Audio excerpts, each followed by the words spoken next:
നമുക്കിന്ന് സിമ്പിളായിട്ടൊരു ചിത്രം വരച്ചാലോ? ഞാനിന്ന് വരയ്ക്കുന്ന ഈ ചിത്രത്തെ സെൻറ്റാങ്കിൾ ആർട്ട് അല്ലെങ്കിൽ ഡൂഡൽ ആർട്ടാണ് കേട്ടോ പറയുന്നത്.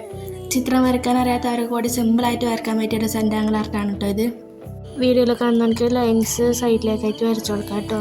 ഇത് വരയ്ക്കാൻ ഞാൻ 10 രൂപേൻ്റെ ജെൽ പെന്നാണ് ഇവിടെ യൂസ് ആക്കുന്നത്. നിങ്ങൾക്ക് വേണമെങ്കിൽ സ്കെച്ചോ മാർക്കറോ യൂസ് ആക്കാവുന്നതാണ്. പെൻസിലിനെ കൊണ്ട് വരച്ചതിന് ശേഷം എൻ്റെ മീത്തിലെ പെന്നിനെ കൊണ്ട് വരക്കുന്നതാണ് ചെയ്യുന്നത്. ഈ ചിത്രം വരയ്ക്കാൻ കുറേ സമയമൊന്നും വേണ്ട കേട്ടോ, വേഗം തന്നെ നമുക്ക് വരച്ചിട്ടെടുക്കാൻ പറ്റും കേട്ടോ. നമ്മൾ എല്ലാ ലെൻസ് സൈഡിലേക്ക് വരച്ചു വന്നിട്ട് അതിന് ശേഷം സൂര്യനെ വരക്കാം കേട്ടോ.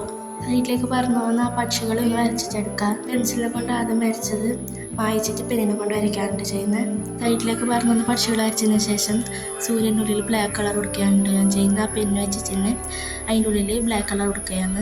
എൻ്റെ ഈ വീഡിയോ കാണുന്ന എല്ലാവരും എന്നെ സപ്പോർട്ട് ചെയ്യാതെ കാണണമെന്ന് അറിയാം. അപ്പോൾ എല്ലാവരും ഒന്ന് സപ്പോർട്ട് ചെയ്തിട്ട് കൂടെ ഈ വരയ്ക്കുന്ന ചിത്രം എല്ലാവരും ഒന്ന് വരച്ച് നോക്കണം കേട്ടോ. അത്രയ്ക്ക് സിമ്പിളാണ് ഇത്.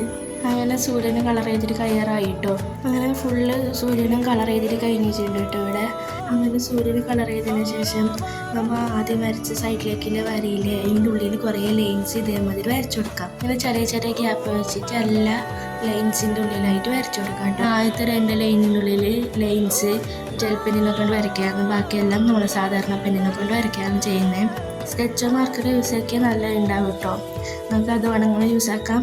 വീഡിയോയ്ക്ക് ക്ലാരിറ്റി കുറവുണ്ടാവേ, അതുകൊണ്ട് സപ്പോർട്ട് ചെയ്യാൻ മറക്കല്ലേ. വീഡിയോ കണ്ടിട്ട് എല്ലാവരും എന്നെ സപ്പോർട്ട് ചെയ്താൽ അടുത്ത നല്ല വീഡിയോ ആയിട്ട് വീണ്ടും ഞാൻ വരും കേട്ടോ.